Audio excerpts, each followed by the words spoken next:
Ashwini, and thank you so much for agreeing to take this interview with me on women in architecture. Really, really excited Thank you, because I not only know you as my junior, but I have seen your career path for quite some time, and you are doing so wonderful. So let me just quickly take you through what this study is about, so that you are well placed before you answer my questions. This is basically a research on women in architecture and focusing on the life of women and not really the architecture per se. So because you are very much aware that how patriarchal the profession is. And so the idea is that we celebrate those women who are actually doing built environment related work. And the method is called autoethnography, means it's your life and my pen. Okay, so very few questions and very simple questions. It is like to go as a candid conversation. So I'm sure you are going to enjoy. And you're not obliged to answer all the questions, but thank you. I don't think you will really say no to any questions. You will be rather tempted to flow with me in the conversation. There are a few questions about life and one or two questions about profession, which is built environment and architecture. But you can take on as it comes. The meeting is recorded because we are going to put it in the YouTube, as well as the conversation is going to be transcribed into a manuscript. So we are aiming for a coffee table book with 100 women. Wow. to tell people in this country that these are the women who are also doing architecture in a varied fields, So it's not limited to building architecture, which is also one of the reasons why I started doing this process, because the limitation of defining architecture needs to be demystified. Okay. So I hope you are fine and we can just start the conversation. Yes, Mansee. Thank you so much for this opportunity. Thank you. So I'm going to take you back to many, many years ago when you were in school time, high school. And we would like to know what brought you to architecture. How was it in the house? How was it in the minds of people around you? And why did you land in architecture? Oh, this is a very interesting question. I would love to answer this. Go ahead. Because as a child, I always loved painting. I was an artist, and dance, classical dance was my passion. And I always visualized myself as a dancer. I had never visualized myself as any other thing. So while I was learning dance, there were some ups and downs in life, and sometimes I had to kind of break the practice and then restart again. And but when I told my parents that I want to become a dancer, or at least an artist, fine artist, so my parents actually, they got a shock of their life, and they were like, I relate with it. And especially when I said I want to become a fine artist, at that time, few artists in Pune, there was a case, a murder case in Pune, and few artists were involved in it. So they were like, no, you cannot become an artist. And they didn't want to tell me that you cannot become an artist, because they wanted to keep the democratic way of selection of my profession alive. And it was like a guided democracy, So I like the way you put guided democracy, so that you feel empowered and still they are steering you. So finally, ultimately I felt that I chose my profession. So that's how the arguments, the way the discussions in the house with my uncles, aunts, other brothers, cousins, elder people, they were carried out in a way that architecture is such a wonderful thing for the person who likes painting, who explores art. It's like confluence of science and art, and you are also good in science, so you score very good marks in your in your school days, and all that somehow influenced me in such a way. It was a nice plot, I always think. And I ultimately said that, no, I want to become an architect because it is a good confluence of art and science. So that's how I was feeded. And it was kind of a guided democracy. I landed into that. But there are no regrets. But given a chance again in my life, I would still want to do classical dance. Mansee, you're on mute. When I'm taking these interactions with all these lovely women like you, I'm kind of seeing reflections of how it has gone through even my life, because that's also the purpose of doing this research. Because knowing good, artwork kind of became a foundation to choose architecture by default. Absolutely. Without really realizing that knowing drawing is really not the key to get into architecture. But just to get a bit of clarity, because the study is on gender, and I assume it may not have come, but still good to hear from you. Do you think there was kind of a prejudice about architecture will be good for you being woman, or was the college in the same city? What was the reason for choosing from art to architecture as a natural means, I would say gender was not the reason, because my family, although it is a conservative family, I come from that kind of a background, but they were very open towards my studies and also open towards what I wanted to do in that guided democratic way. So it happened that I was given exposure to all these architects in the in our neighborhood and all, and I saw people building, and then I chose architecture, and I landed up in the college. And I would say from my house, being a conservative family, there was a little apprehension about late nights working with boys. uh, that was kind of holding me while doing my architecture. Like every time I used to take the permission, and my other friends used to, like, they used to ask me, why, I mean, permission to work outside? I mean, for everything I needed a permission, and that was not so easy. I had to convince, even for participating in a competition with other boys, some architectural That's competition. interesting. My father said that you go and your principal should permit that. I said, okay, I'll go to the principal and get his permission. So No, I mean, ultimately, it takes parents a hard time to understand the way architecture schools work, work, yeah, it And was very especially if you hard are for a them. local, if you are a local living in Local, the house. huh? For people like us, it was just like, freaking out in the hostel. Absolutely. And I mean, working in groups and working And in going field somebody's works. house, no, and working late nights in someone else's house was a nightmare for my parents. So, and But my that father is being an because you are actually girl, not if you were a yeah, boy, it would exactly. If not really I have was been a a boy, problem. it wouldn't have been. I cannot say that, but yes, of course. Yes, to some But extent. because to some extent, right? And because my father, being from medical background, he's a doctor and a social worker, so he had this apprehension about, why do you have to work late night? But So doctors work late night. no, but I mean, he used to ask me, ऐसा ये architecture क्या तोफ मारते हो जो doctor से भी ज्यादा पढ़ाई करनी पड़ती? और दिन भर क्या करते हो? That was वो also... सवाल उन्होंने पूछा नहीं. Then he met my principal. He personally came, my mother and father. They met my principal and asked, ये ऐसे क्यों करते हैं? So my principal wisely called me and asked me my throughout the day routine. And then तो भांडा फूट गया ना, ऐसे हुआ.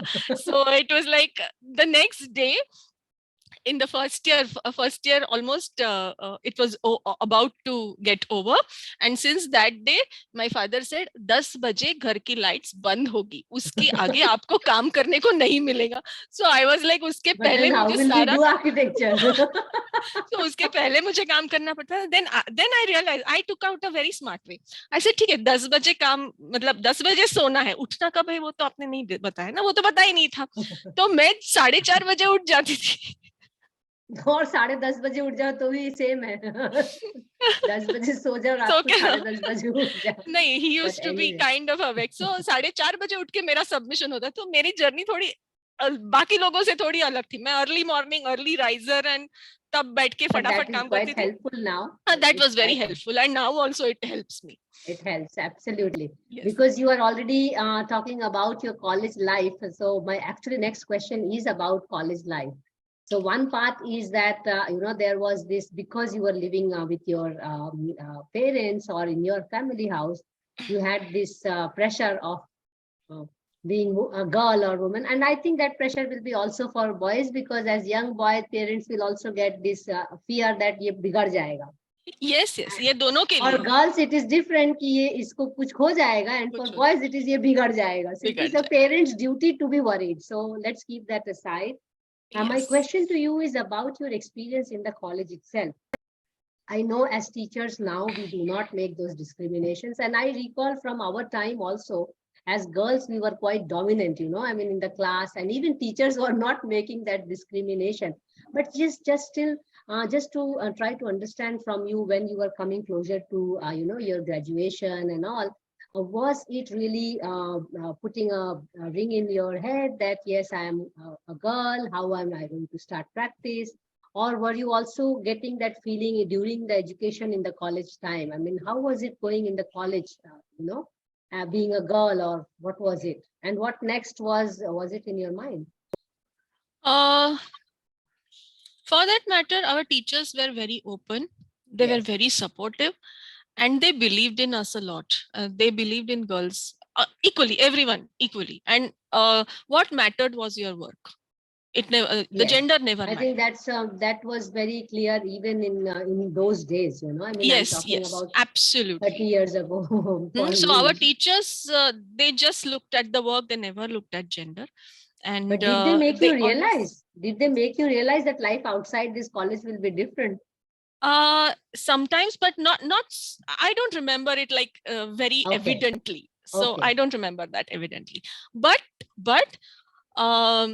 because I was a girl, and that fear was in my mind itself, not because somebody inculcated it in me, but I always had that fear that will I be able to cope up with the world around, because I could see that you had to work with the labor, you had to work with so many different kinds of people, policymakers, and I mean that range of stakeholders in architecture was so huge that मैं PMC में जाके कर पाऊंगी कि नहीं. I used to get those questions in my own mind. It was no one else who kind of posed them to me, or kind of questioned, or nobody doubted that. But my mentors also, it was kind of self. I was just questioning myself and reassuring myself. No, you will be able to do it. Don't worry. So.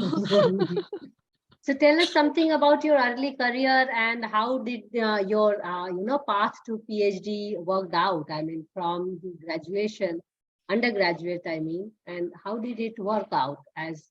Did you get into practice in between, or was it all academic, all through research and all? Because I know you also do a lot of research. Yeah. Okay. So this is again a roller coaster ride for me. We all have roller coaster. Everyone has that, and that is the beauty I'm really, really enjoying with this conversation. All of us have really something very interesting. Until graduation, it's like a fairy tale, huh? Yes, absolutely. So when I joined architecture, I always had that a fascination for being a classical dancer and an artist. I had all the fascination for Indian knowledge systems. And when I asked about Vastu Shastra as per se in my first year class to my teachers, and they kind of ridiculed me so much that, are you mad? You're talking about this? And I was like, okay. You have Then to be modern. you have to be modern. Look at Le Corbusier, look at Khan, and then I completely was carried away with all that modernism, and I was telling myself that no, look at them all the time. That's how we were taught. You are so right. Absolutely. And then throughout 5 years, I molded myself. Then when I was doing my training at Sangat, I met one of my seniors, and I used to work under him, and he once said that, okay, Ashwini, if at all you feel like doing masters, I think you are fit for urban design. So looking at your work, the way you talk and the way you present. So I said, so that remained in my mind for a while. After graduation, I immediately got married, because see what happens, if there are too many restrictions from home, you somehow want to burst out. You let just want loose. to break it. And I was like, I landed up into a love marriage. So he's my classmate. My husband was my classmate, and we declared it in fourth year, and my parents were like, oh my god, out of caste, whatever. And all those natak, entire family drama, melodrama, everything happened. Ultimately we got married. And first year of marriage, my father-in-law is also an architect, husband is also an architect, so they had a setup practice. And initially I started going to the office and started working, and then I realized that I think differently than both of them, and I think I cannot gel in this office immediately. So I will need to, grow up and to match with these concepts, match with them. Oh my God, I so much relate with it. And when and if that was a very crucial decision to do masters, because see, I have a very good, my family business is architecture, so called, and they have a nicely set up practice, good office in the city. And then if I say that I want to work with some other architect, that would have been a nightmare for my father-in-law. So I was like, okay, what to do. And my mother has always been a support, and she has always helped me, carve my ways out whenever I'm like in a dual mind. So she helped me that time, and she said, why don't you do masters? And और पढ़ो, हाँ हाँ और पढ़ो, हाँ रास्ता और मिलेगा. पढ़ो, हाँ रास्ता मिल जाएगा, और पढ़ो. So I can also relate this, because most of the women are very highly educated in this country. Yes. तो उसके पहले ना, पहले तो she said that why don't you join as a faculty in some college, so that there is no there is no clash in the house. So comfortable you need life. to comfortable life हो जाएगा, क्योंकि वो if you don't want to really get into any arguments, it's better that you go into education. So I taught for a year, and then she said that, now why don't you do masters? And I said, I want to do masters at the best place in India, so it's SEP. So I spoke to my in-laws and my husband, and they were like, okay, go, no problem, koi baat nahi hai. I was like, oh wow, that's nice. So because education, everybody will support in good families. Yes. And they I was from my maiden side, I'm a Gujarati, and I'm married to a Maharashtrian. So Maharashtrians are really up for education. So they are like, the Brahmins, they are like, education, yes, all go for it. And girl child education in our places are very, very appreciated. Even in Bengal, it is appreciated. Yes. So I was sent to SEPT. So whatever I earned during my teaching tenure, so I was so happy that I paid my own fees and I went there, and then I stayed with my mama over there for a year, and then I shifted to the hostel because my saman was just growing and growing. And so many models in the house. It is another nightmare course for us. I also remember the whole house was full with models and kachra of papers. And that's the time when we came to know each other. That's the time when we met. So when I went for masters, again, it reminded me of my senior who had mentioned me that why don't you do urban design? But it remained with me. So frankly speaking, I did not explore too many options, and I just wanted to go to SEPT. So whatever was available in SEPT, within that, urban design was good, and I wanted to do that. So I just landed up doing urban design. I still remember that interview Yes. conducted by all those Have you interviewed? 5, 6 faculty whom we always like, oh my god, he was God. there for interview, like Professor Rameshwar, Professor Jain, and oh my god, it was like it in that interview I remember one little story. They looked at my portfolio and all of them were hooked on to one particular project, where it was titled as in the shoes of master architects. And that particular workshop was conducted in Pune by Feed, and architect Girish Doshi had guided a group of students, and we were in the shoes of Tadawando, and we were supposed to behave like him, dress like him, and then think like him and design like him. So we designed that and we showed it, and that was quite appreciated. Now this particular project, only one question was it came from Rameshwar sir, and he was like, are you still in his shoes? That was the time I realized that I need to think. So that was a real eye-opening question, and immediately I said, "No, sir, I am here to change my shoes. So wear my own shoes." So, and that was the actually moment of realization where I decided that I have to have my own shoes. I have to have my own thinking, and I have to develop it over years. And that's how my journey of urban design actually began on the day of interview. So from urban design, you moved eventually to indigenous knowledge. And indigenous knowledge system, which was my first love. Yes. So how did you land up in your PhD? PhD, yes. So before PhD, there is again a long journey. So after I came back from Ahmedabad to Pune, again joined back in the school, Bharati Vidyapith, and started teaching. Loved teaching urban design. Enjoyed those urban design studios, going here and there and designing. But I was constantly missing that nothing is happening in Pune. And somehow I started believing कि ये सारा education अभी waste जाने वाला है, because मैं सिर्फ पढ़ाती रहूंगी और I don't think Pune can become Ahmedabad, like in terms of urban design. Ki people were not ready to listen to urban designers those days. And that time, even a few other architects and urban designers in Pune, they were also trying to carve out their way through the policy, and somehow there was no urban design authority like we had then we had in Ahmedabad. There was no urban design authority, no urban authority in Pune, so it was very difficult. So I always felt that yaar sara education तो waste गया है, क्या करूंगी, सिर्फ पढ़ा के करने वाली हूँ, वगैरह वगैरह वगैरह सब कुछ. ऐसे कितने साल बीत गए. And then Dr. Kiran Shinde from Australia, he came to India, and he was the principal at our school.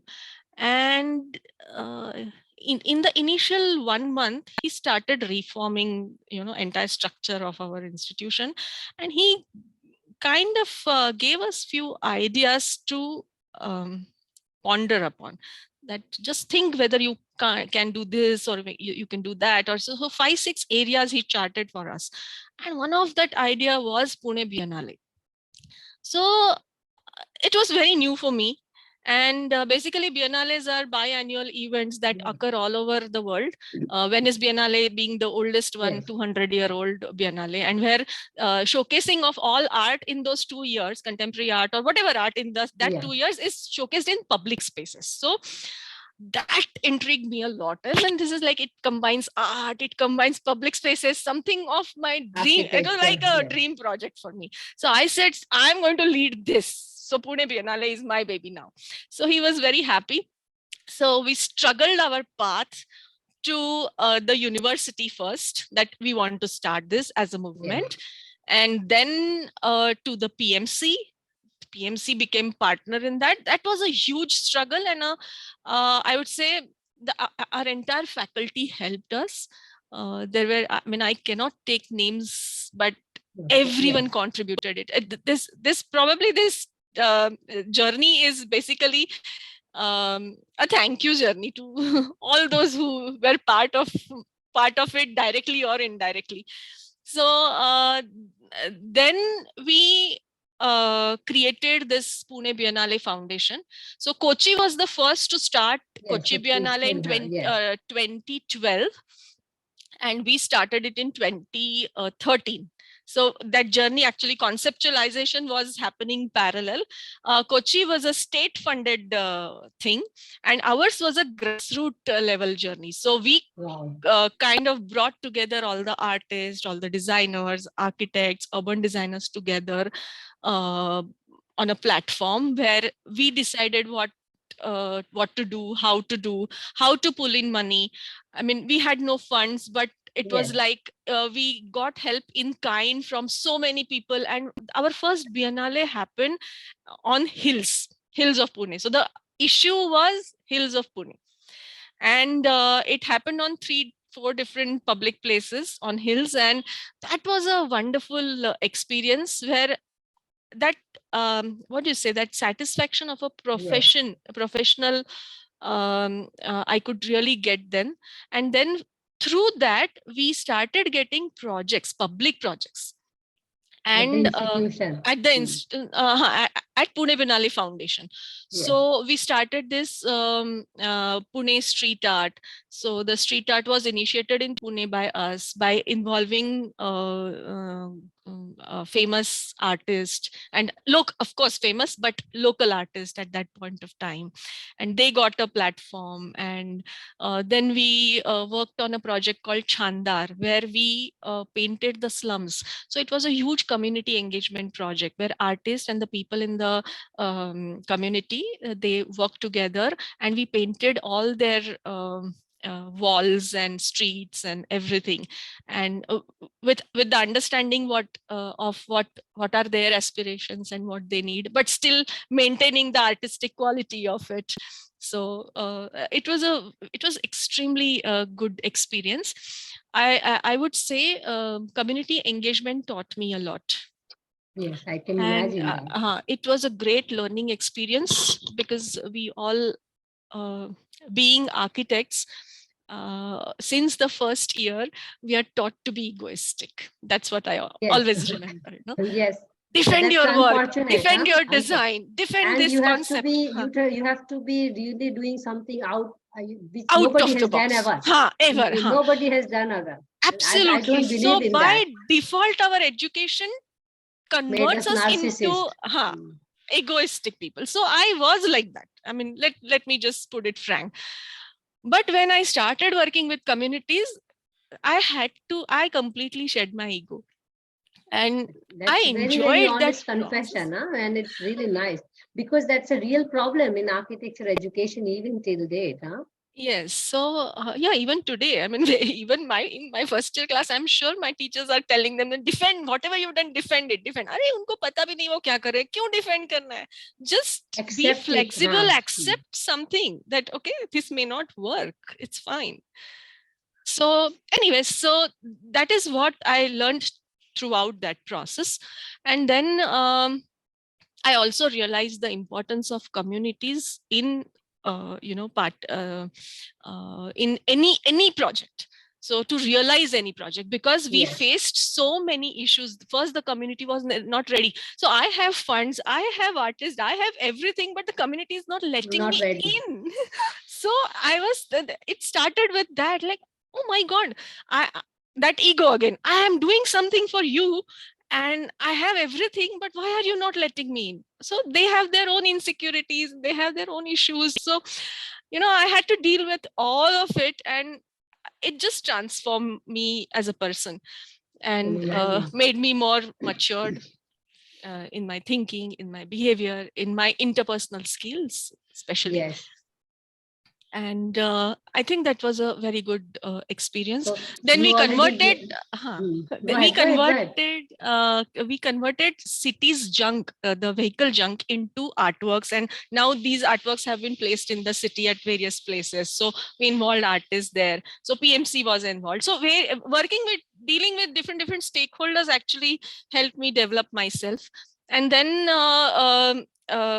while we were actually doing all of this, I just thought that there is still something which is incomplete, and I want to learn, and that is that Indian knowledge. So that Kida was always there, and so I had a word with my guide, and somehow at that time I met Rana Singh also, and that concept of cultural landscape fascinated me, Yes, and I started working on that, and then I realized I need to work on the folk traditional architecture. And I had a long time ago I had seen work by students of Rizvi College, Shabbir and Swapnil, those young guys. They had come to me for some funding, that we want to publish this small little pamphlet. Can you help me? And so I kind of, our group had helped them to do that. So I remembered that work of they were working in Himachal Pradesh, and I was fascinated with those traditional knowledge systems which they had shown me there. I wanted to work on that. I was very sure that I wanted to work on it, and at the same time I was working with Niasa on a rural design studio. So for that okay. I had taken my students to Himachal Pradesh, and Niasa helped me a lot for that. I mean, there was a lot of guidance given by them. How do you conduct the studio? Again, second instance of shedding your ego was when I visited these rural areas and realized that they don't need architects. So Absolutely. I so much believe on that, that we, we are really not required. we are, I just felt that we are so redundant. We can be facilitators. We can Huh, help them do exactly. something more, economically, more technically sound, But I Absolutely. think going and teaching them what is beauty is naive from our end. Absolutely. So we learned, again, that was another learning experience. We learned so much from the local carpenters, from the people. I mean, we just learned so much from their lifestyle itself.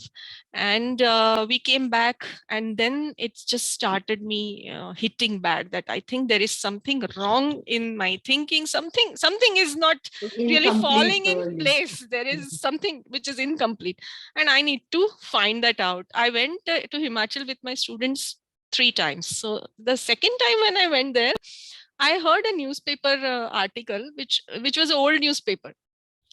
I just got it somehow, and it said that two devtas have struck a huge development project in Kulu Valley.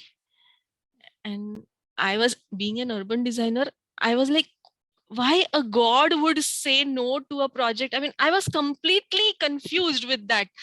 And then I said, nah, now I want to work on this. I want to find out what is it. And that's how I landed up in my PhD, that I want to PhD. really find out the role of religious activities in the development process, or probably in the making of this cultural landscape, especially in those rural Right. areas. And that is something which really brought me immense satisfaction. I Yeah, I think loved that doing entire PhD, process. doing PhD is very, very satisfying, no doubt about it. But that brings me to a question back to the gender aspect of it, and it is really nice to hear how enthusiastic you are about all these journeys. You also come out very clear on these life-changing moments, right? From changing your shoes to doing the biennial, initiative. You just to understand, because you have such a vibrant professional life as well, doing your PhD. How were you really managing your family and or work-life balance in those in these times? And how did you grow up now? Because I know now you must be much much smarter to handle everything. But how was it in those days when you had so much of aspirations and of course your family growing? And I recently met your family also, so that was nice. So please share Yes. some insights from there. So, as I said, my journey is a thank you journey. So, thank you to my husband. Like, he has been, it's only because of his support that I could do so much.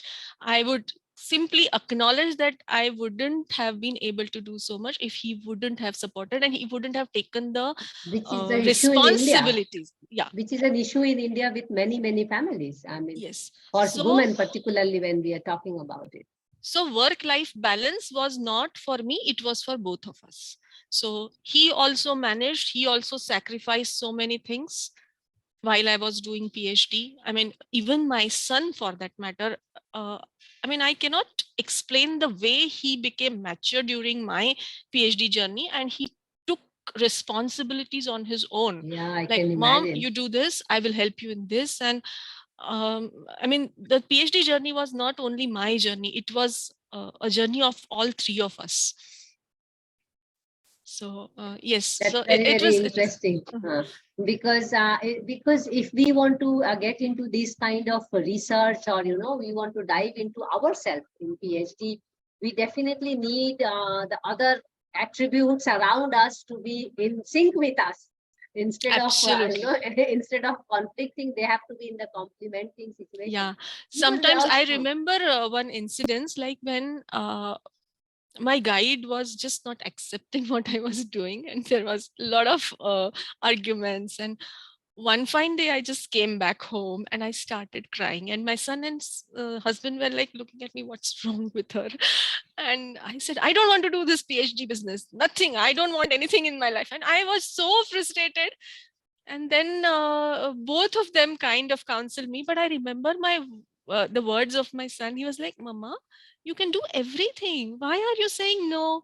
Just calm down. I mean, that was coming from a little son who boy. is a little boy who is just in sixth standard. And I was like, okay, are you sure I will be able to do it? And I was crying like a child, and he became my mother and I became his child. It was we just reversed our roles for almost half an hour. He was counseling me, and I said, okay, now I'm ready to do it. That's very, very interesting, because you also were mentioning that how engaging with rural community, how engaging with community itself in Pune really changed the way you look at things and all. I mean, I would just like to know in all this time, because I know you are a very powerful person, and you also cry, which is also important. uh, but just to understand in the public domain, when you are engaging with the society, what kind of, do you think physical and psychological aspects come into being woman? I mean, at house, at your workplace, it seems quite, manageable. But then when you are in a society, Yeah, how does it work with you? yeah. Let me tell you in one line, it's not easy. uh Yes. yeah, it's Now just not elaborate easy. that line. Huh. So yeah, see, I will give you one instance. We were working on an artwork, and we thought that the bollards in on the sidewalks can be designed in a very different way. And we had designed half legs, like just below the knee, cut half legs. So that is the height of a bollard, and actual life size uh, legs were created. So the artist created men's legs, in a boot and all. And I was like, no, we have to be gender friendly. So we have to be inclusive. So I want legs of female as well as child. So somehow the child wasn't, the legs of the child were not able to, fit in the mold, and something was not going right with it. But he created the legs of the woman. Both. Hmm. And we installed it in the public space. And you have no idea, people started Ouch. agitating. Yeah, And because naked leg of naked woman. legs, huh? I mean, they were of course below the knee, but and with a sandal which kind of you have that Just to show cross, that this is feminine and this is feminine. And there were people who agitated. They sat there on the street, and dharna. there were dharna dharke.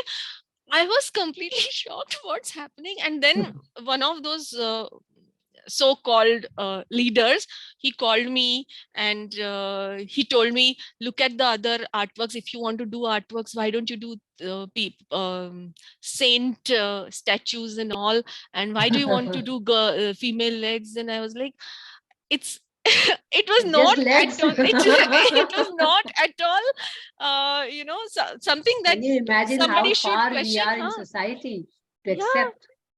And this issue went to city engineer. He called me, and we sat there. And frankly speaking, let me tell you, at that moment I had tears in my eyes, that I just I was doing it for the people, and I was wondering, like, So we do can they see deserve men's it? legs, but we cannot see women's Women's legs. legs. And I was like, for whom am I doing this? For whom is this struggle? For the people who don't even understand what But I'm all trying to men say? were protesting. I'm sure it was not women Absolutely, it was protesting. not women who were protesting. So this I cannot forget this entire episode. Well, that's a good lesson for us. I mean, maybe we have surpassed those challenges, but society still has those challenges by the way. Yes. I mean, if even if in architecture profession, if we see in aggregation, women still struggle, not people like us who can fight it out. But Absolutely. statistics show that 50% of the women who graduate from architecture, they'll end up nowhere. That is Yes. it's a concern, and because of these kind of mindsets probably, but Yes. just to bring it to more optimistic side of it, I mean, And being another story is there to pick, so what is, the please tell optimistic us. story is there. So So when what I was, have you faced in a situation where being woman is actually an opportunity in this situation, being uh, in the profession? just before going to that, I will Sure. give you one more example from the community engagement project where I was working on the Chandar project with some artists, girl artists, lady artists, and they were working in the slums, and we had created some scaffoldings and all to climb up and paint the second floor or first floor and all. And those girls in that area and the women, they were like, they came to me and they're like, I'll just quote this in Marathi because it's their The words. flavor. असं बायकांनी दुसऱ्या मजल्यावर चढून काम करताना आम्ही पहिल्यांदा बघितलंय. So it was like for the first time we are seeing ladies climbing up this And scaffolding up to second floor and and painting there. I mean, they completely were shocked and amused to see that. And then I saw that encouragement given to their girl children who came to me and said that now we want to paint. Can we climb here? Can we do this? Can we do that? So that was such a wonderful moment for me, that and for that artist also who was there on second floor, and she was like proudly saying, see how I'm doing it. And all those ladies and those little girls, they were like, even can we do, can we help, can these we? are subtle ways we can Yes, bring a yes, change in the society, because they absolutely. have to be just made realized that Hmm. I mean, it is possible. True. So these were very small but very interesting experiences. Like on-site experiences were absolutely different. And this I was managing along with my teaching. So it was like So kind of. situations where you may have felt like, oh, in this situation it was better that I was a woman, not a man. Have you had those situations sometimes? Some interesting example. You have Uh, been very kind to give some very interesting examples in this conversation, and I see you are enjoying the conversation. Absolutely. I'm thoroughly enjoying it. So I don't know whether I don't remember any occasion where I felt that if it was better to be a man, or except for that particular occasion where the dharna and all that, I was little, it was difficult for me to handle it because it was the first time कि मेरे against कोई धरना लेके बैठा है, फिर उसकी newspaper में छपाई हो रही है, and it was like very very But traumatizing. don't you think as women who are particularly who have these leadership qualities like you should really take on these things head on? I'm sure you are now more mature to take them head on, but because Yes. it was first time, Yeah, because actually those are because it was life first changing time. moments. Yeah, because those are life changing moments not only for you but also for many other women who are engaged. For example, this climbing of scaffolding and all. But Yes, yes. you did mention some of the names in your conversation, but still, it would be nice to hear some ideas who really help you change the way you look at things. I mean, from changing shoes to even other things. Would you like to say something about them? So yes, of course, I have taken few names. My mother and my father, like I always look up to my father. He's a social worker. So I have always, I was fortunate enough to grow up in a family where all the best of the best in the field used to come and stay and come for dinners. And also starting from Baba Maharaj Satarkar, he used to come and stay in our house. So I have kind of absorbed something from there. And then Narendra Zadhav, or you just name the person and he has visited our house. Somehow I was really blessed child in that particular context. So all these big people have contributed to my thinking, my upbringing, directly or indirectly. But especially I would say Girish Doshi is one of my Yes, you mentors. mentioned that. Then BV Doshi. So I have always developed a closed bond with him.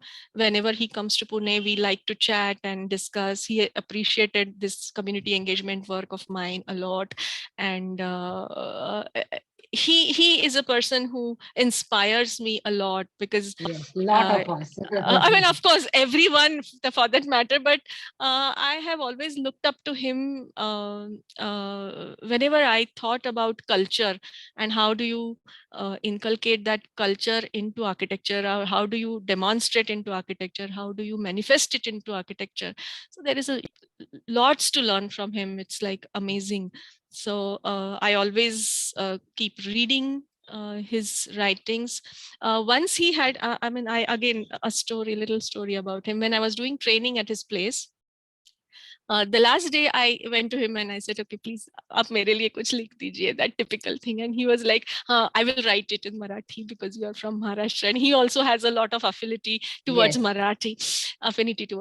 So he wrote for me that, I will just quote the last para, that whatever you do, I will just translate it and tell you that whatever you do in life, do it with love, care, like a tree, like a mother, and the success will follow.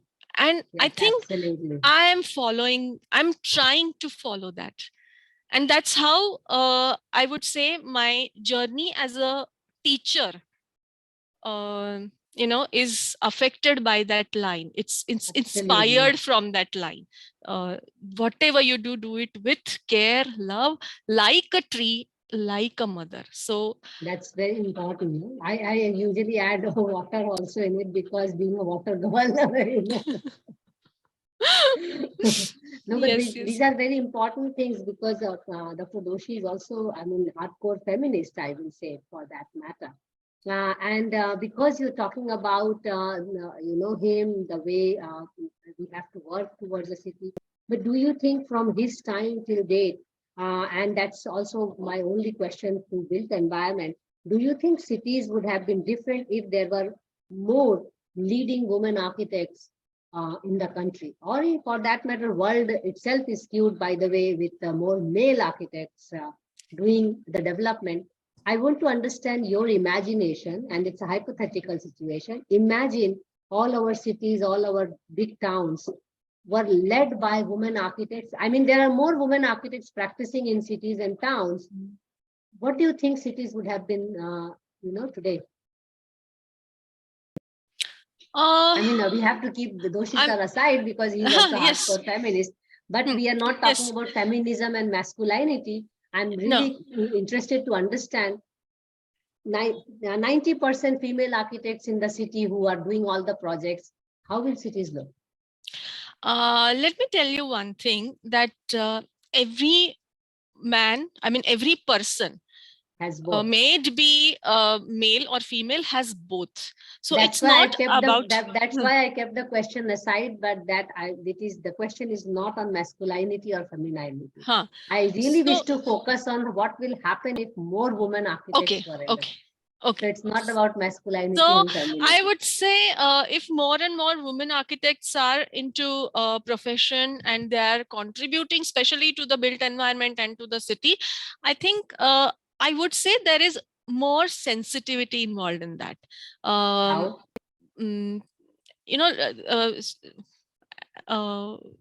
Females have, they have their own issues. They have their own perspectives of looking at issues. And they probably, again, I would land up into that masculine and feminine issue, because Yes, it of course. cannot be Please go ahead. Yes. disconnected Of totally. course. No, Huh. that's also another concern Because nowadays because many women become more masculine than many men being feminine. feminine, But then still, because we have a skewed gender situation in the country, that's why I asked. But please go ahead and answer in a way you are comfortable. So I feel that it's ultimately here, no? Yes. Whether you are a male or But female still, I doesn't would like matter. to imagine But a still, if situation. it's that's what. But if I like to answer specifically that if you are a female, then probably females are multitaskers, and thinking holistically of a situation, I think females can do it better. And in that situation, if you say that females are leaders, they would be able to become more inclusive, more flexible, more open to ideas, more accommodative. um, because I would say compartmentalizing is not really good. But still, Yeah. if we want to really answer this question, How would uh, cities look? How will cities be different than today? That's my question. I mean, that's okay, the only how professional question I have. okay, how would cities look different? I They mean, will I'm have sure we more. all criticize the way cities are today built. Yes, So, and I will definitely attribute it to male dominance of the city building. So, yes. I want to hear is a hypothetical situation. So I 100 think years ago, there were more women architects. What will be our cities today? they would be more safer, and Yes, more safer, and yes. uh, uh, I will probably say cleaner also for that matter. cleaner, of course. Yes, cleaner, Greener as well. safer, greener, and also sensitive towards all age groups, especially Child children, friendly, uh, um, mothers, uh, mother elder friendly. friendly. So I think because female have those they build those relationships to a larger extent with every I age group, and I completely. think And by the way, this answer has been very, very echoing with most of the women whom I have asked. This is kind of a different question than the way we were having the conversation, but this question is required to be understood and realized, because nobody questions when there are 90% male practitioners, you know. Hmm. I would not like to live a time when there are 90% women practitioners. Definitely not. But Hmm. definitely to reach somewhere where we are equal number of people practicing to bring Right. something. But then we have to really stretch it to that extent and imagine a situation.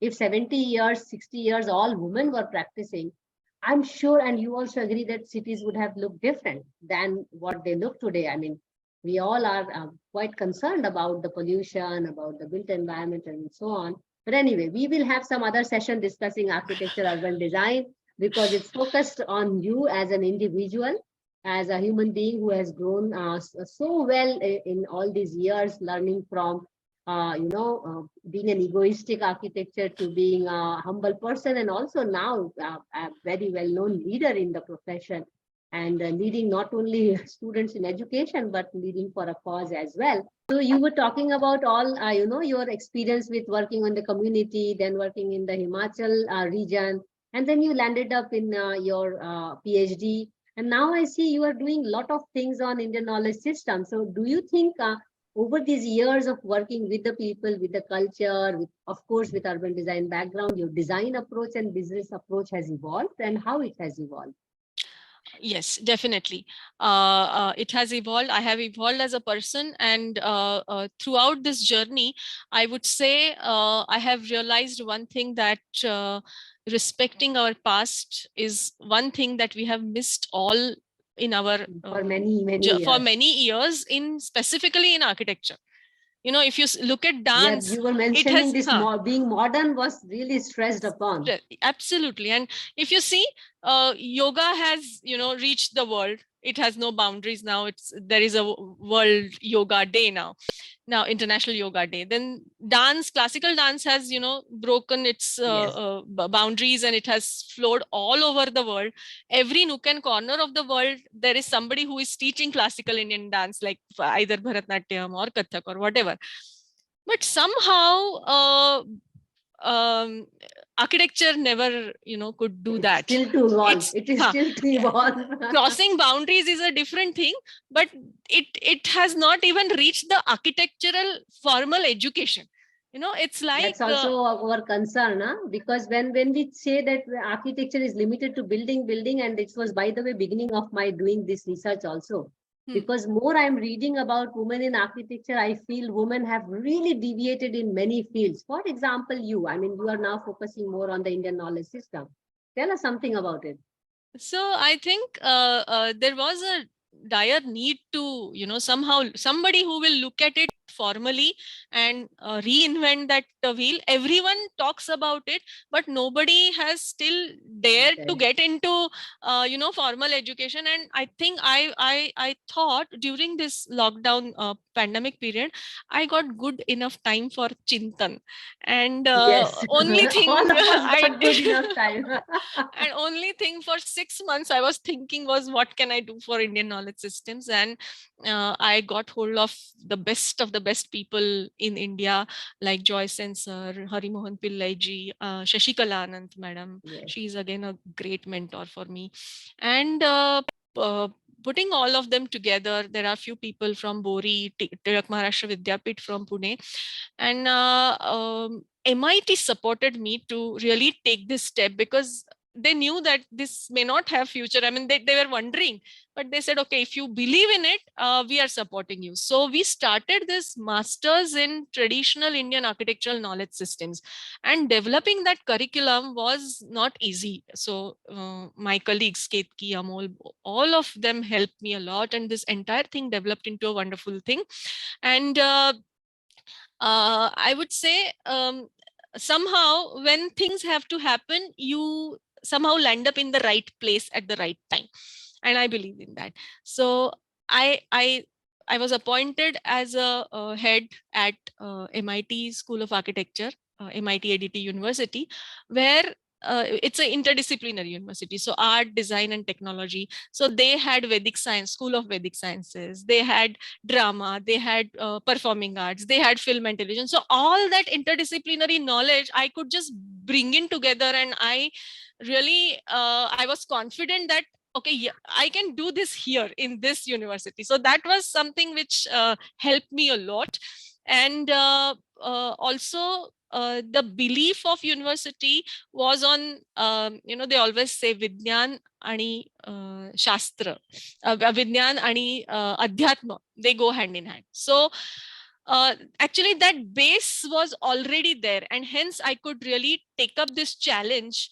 And talking to council, getting that course formally recognized as a formal masters in architecture in traditional Indian architectural knowledge systems was, it took a long time, but it happened ultimately because of our perseverance, because of people who believed in us, because of help from all those who were believing in it but were not able to really do it, take up And that also, challenge. I think the policy environment also now is induced towards it, and that also helps a lot. Absolutely. I always say that the political landscape which is changing in India, it has a big role to play in reviving this Indian knowledge Absolutely. systems in Do you India. think the younger generation is ready with it, or are keen for it?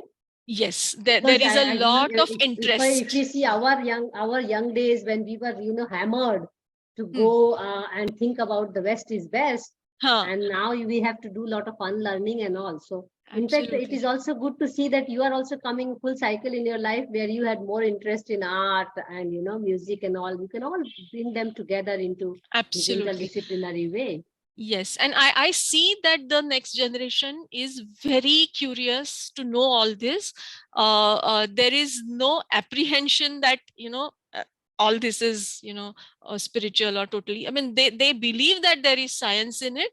Only thing is, there is nobody who can translate that science for them and teach them, and hence In we are an trying to. interesting way. It's very important that we all should come together and contribute in whichever Absolutely. way to bring out the what do you say, scientific. I mean, the scientific evidence has to be brought forth Absolutely. from this entire knowledge. I mean, because nobody will otherwise believe. Yes, true. In fact, recently we had one session in our Wednesdays for water. I mean, it was just one of the series of sessions which we would like to hold. How water is perceived in different religion. We discussed about in Islam, in Sikhism, and I presented Taoism, and even some philosophers, how Rumi looked at water, how Munshi Premchand looked at water. So these things are important to bring back. So I mean, whenever you need water, is definitely from my end, you know that you have somebody to reach out to Absolutely. talk about the traditional wisdom. In fact, the very existence of our culture is linked to water. Anyway, I don't want to get into the water because I can then get carried away on it. So let us continue talking about the other aspects which I have questions for you. So we will take it from there. So that brings me to the last question, which is very simple question. And it's about message to younger generation, and not limited to any gender, because we have more gender than men and women, although my study focuses on women. But then how to really make the profession more gender inclusive, not the built environment, let's say, but what can we do and what can we inculcate in the younger generation, that they are more kind to women, or they are more accommodative, not kind. I mean, we are not, seeking obligation from anybody, but how to make working environment more inclusive, and what will be your message to all genders, not any limited gender? Because there are other genders and there are beautiful studies on other genders in architecture now. I mean, I'm coming across them. But what will be your message? My message would be basically respect each other. Empathetic ways of looking at each other's work is really critical nowadays. We constantly criticize others, but I think being inclusive, empathetic, and understanding others, respecting others, just leave aside gender, but respecting others is very, very important, which we are somehow I see that patience is going down in the younger generation. So I think they need to build that. Again, I see, I would say, never blame it on others, because it's you who will make the difference. So take the ownership of your own decision. And I would say, especially, don't blame it on the other gender. Just you will always find a way, but you should be convinced with yourself first. So if you take the ownership of your decision, ultimately whatever happens, whatever is the outcome of that decision, take the ownership of it and take the onus of it. That's so what then learn to fail as well in that fail. Learn to fail as well. And even I have failed so many times, so that's fine, but you learn. It's always learning, new learning. And don't say because this happened I failed. Just say that, oh, I took this decision and it didn't work. That's fine. Yes, that's fine. Okay, thank you so much for such a frank conversation. I hope you enjoyed it, and I'm really, really grateful that you could take out so much time, and also you will also help me find more wonderful women to complete my target of doing this research work. And please take care of yourself, and we connect each other outside this conversation as well. Thank you so much, Ashwini. Yes. Thank you so much, Mansee, for giving me this opportunity. Thank you. Thank you. Bye. Take care. Bye.